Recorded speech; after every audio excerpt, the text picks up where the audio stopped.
Divergence shows a possibility of trend reversal, so we make the position opposite to current trend.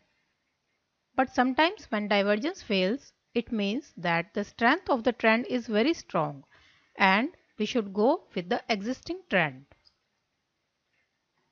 In this chart, we are getting a negative divergence. So according to our strategy, we should go short when prices break this support line. But as we are seeing, prices are not going in opposite direction, and this is the example of failing divergence.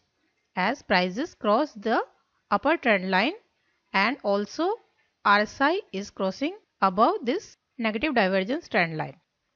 In this case, we can initiate our position at the breakout of this upper trend line.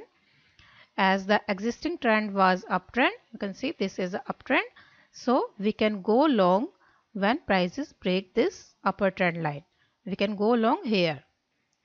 Also, RSI is going in the overbought range. So we get here that the strength of the trend is very strong. So we should go long instead of going short, because this is a case of failing divergence. In this way, we can adopt various divergence strategies by combining RSI indicator.